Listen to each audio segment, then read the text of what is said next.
Well, hey there, everybody. Are you ready to dive in?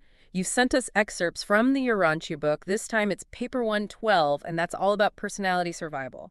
So that's what we're going to unpack today, what this fascinating text has to say about us humans, death, and maybe even something bigger beyond all that. Yeah, it really is a fascinating exploration, cosmic dimensions, a Urantia self, even the possibility of, like, humans fusing with something divine. Yeah, no doubt about it, dense stuff. So maybe let's just start with how the Urantia book defines personality. Well, it describes personality as this direct gift from the universal Father, almost like a spark of the divine that's, given to all living beings. That includes us right here on Earth. Okay, hold on. So you're saying that a piece of something divine is like within us right from the start? Exactly. It's suggesting that this essence, this core of who you are, isn't just limited to, this physical reality, but it's actually already like interacting with the cosmos in ways we can't fully grasp. And, the book says personality exists on multiple levels, across multiple dimensions even. Well, that's definitely not your average definition of personality, that's for sure.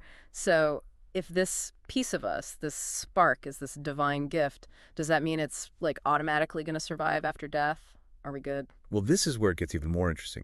See, the Urantia book doesn't shy away from the whole free will thing. So even though it says our personalities are, like changeless in the presence of change, it also stresses that they're, co-creative. Yeah. We aren't just passengers, right? Yeah. We're shaping our own destinies. So even with this divine spark within us, the decisions we make still affect our trajectory, our growth. Absolutely. And those decisions, they're like deeply connected to this concept of the thought adjuster. We'll get into that. But you mentioned something earlier about the Urantia book outlining different types of death. That caught my attention. Oh, yeah, that really got me thinking, too. 3 kinds of death really makes you stop and think about it, right? Because most of us, I think, we only think about death as this one big event.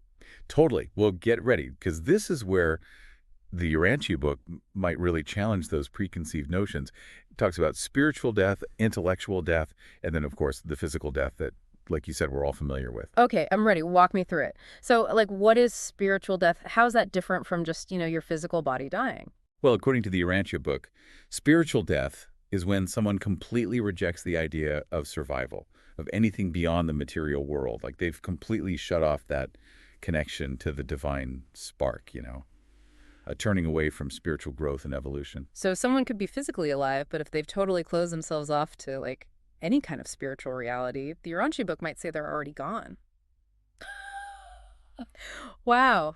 That's a lot to think about. It is a pretty bold statement. It makes you question what death really means, right? It's not just about the physical body. So then what about intellectual death? Where does that fit in? Well, you can kind of think of it as the point where the mind, our ability to like consciously think and make choices just stops. And importantly, this doesn't always happen at the same time as physical death. That's kind of a difficult thing to grasp, Someone's physically alive, but they don't have that spark of, like, conscious thought. It really makes you question what makes us human, doesn't it? It really does. It's a question the Urantia book really dives into, because while our bodies are finite, there are other aspects of us, like our personality, the experiences we have that are, shaped by the divine. Those have the potential to go beyond our physical limits. So we've got these different kinds of death, but what about what comes after? Earlier you mentioned the thought adjuster and the Urantia soul. Are those the keys to understanding survival in the Urantia book? Yeah, absolutely. Let's start with the thought adjuster, which is described as a pre-existent force, meaning it was around even before we were born. So before we're even like a thought, this piece of the divine is already in play. That's wild. Yeah. It really is a remarkable idea. The Urantia book is saying that at the very moment of your creation, this fragment of the universal Father, a piece of God called a thought adjuster, it's given to you. We don't earn it. We don't develop it. It's just inherently a part of us from the get-go. Exactly. And it acts like this, well, kind of like an inner compass, guiding us towards the divine. Right, like a built-in compass. And you know how a compass helps us find our way when we're lost or in a new place? Well, that's what the thought adjuster does. It's there to help us navigate through life, grow spiritually, make those choices that, align with that eternal potential. It's like having a direct line to cosmic wisdom, kind of nudging us in the right direction. I love that. Okay, so when we die, when that physical death happens, what happens to the thought adjuster? Does it just, like, disappear? This is where the journey gets even cooler, in my opinion. The Urantia book says, no, the thought adjuster doesn't die with the body. Instead, it goes back to the spiritual realm. And it takes with it this record, like the diary of your experiences, your choices, the essence of who you were. So this tiny fragment of God has been with us, watching, learning, and then carries that knowledge back when we're gone. It's a beautiful idea, isn't it? This interplay between the human and the divine. But what about the Urantia soul? We were talking about that earlier. Ah, yes. Think of the Urantia soul as this evolving essence. It's shaped by all your experiences, the lessons you learn, the choices you make in this life, and it's all woven together, kind of guided by the thought adjuster. So the Urantia soul is like a tapestry, made up of like the threads of our human experiences and the influence of the adjuster. And it's this Urantia soul that has the potential to survive. It keeps evolving even after death. You got it. And where this survival, this evolution happens is what the Urantia book calls the mansion worlds. It's like where the Urantia life unfolds. Okay, mansion worlds. Are we talking pearly gates here? Clouds, harps, or something a bit more cosmic? You know, it's interesting. I think it's best to think of them less as a physical location and more like a state of being, a different dimension of reality, that's specifically designed for the continued growth of the Urantia soul. Okay, so less about harps and halos, more about spiritual growth, evolution, that sort of thing. But what does that even look like? I mean, what kind of development are we talking about here? Well, it's all about refining, perfecting the things that make you, your character, your understanding of truth, beauty, even goodness. And remember how we were talking about the thought adjuster, how it keeps a record. That record, it comes into play on the mansion worlds. So it's like this cosmic report card. We're judged on how well we used our time on Earth. Judged might be a little strong. The Urantia book really stresses progress, not punishment. Think of it more like an evaluation we learn from our experiences, the good and the bad, and we use that to become, well, more spiritually in tune. Okay, so no, like eternal damnation or anything. Phew, that's a relief. But what about heaven and hell? Does the Urantia book have versions of those? The Urantia book has a more, I'd say, nuanced view of the afterlife. It's not about being good or bad. It's about continuing on this path of spiritual growth. And it's tailored to your progress, your choices in your material life. So everyone gets a chance to evolve, learn, become closer to the divine, no matter what they did or didn't do while they were alive. Exactly. It's about recognizing that even in our mistakes, our failures, there's still a chance to grow.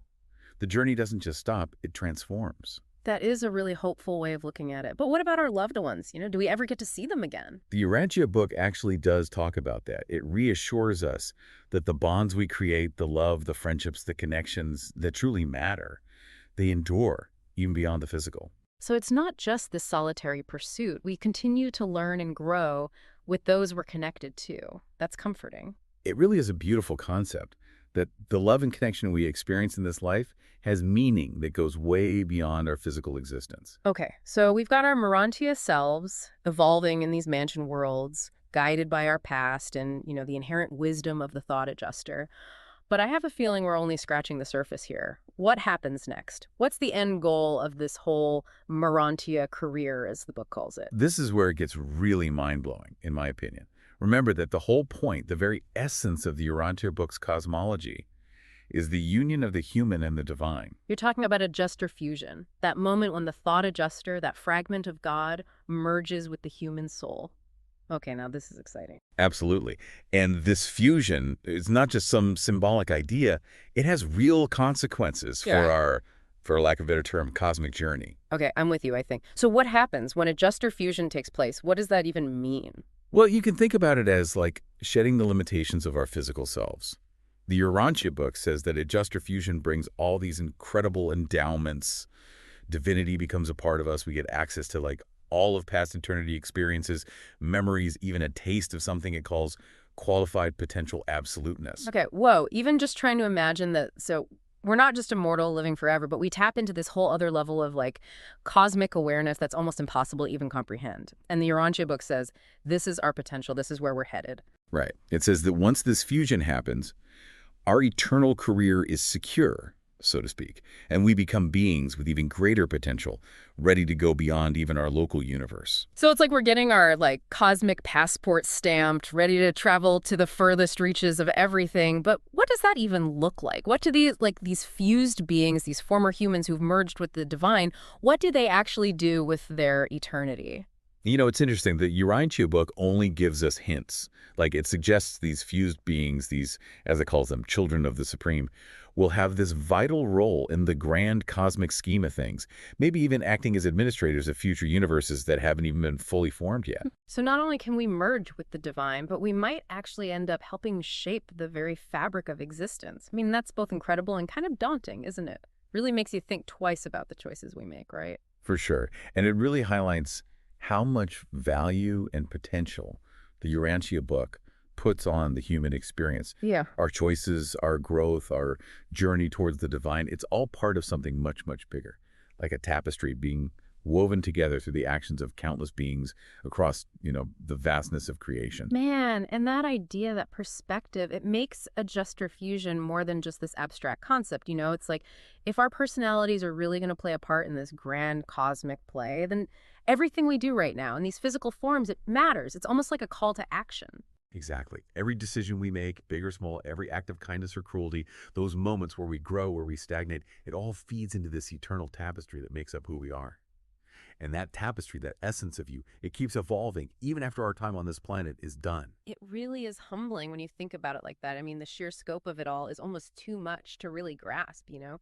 But I think that's what I love about the Urantia book. It pushes you to keep on exploring, keep asking those big questions. And on that note, I think we're going to have to wrap up this deep dive into the Urantia book's take on personality survival. But we want to leave you with something to think about, something to, I don't know, maybe wrestle with a little. What if you knew, without a doubt, that every choice you made, it wasn't just shaping this life, but also your eternal destiny? Would you live differently? What kind of cosmic legacy would you want to leave behind? Until next time, everybody, keep searching, keep growing, and keep reaching for that divine spark inside of you.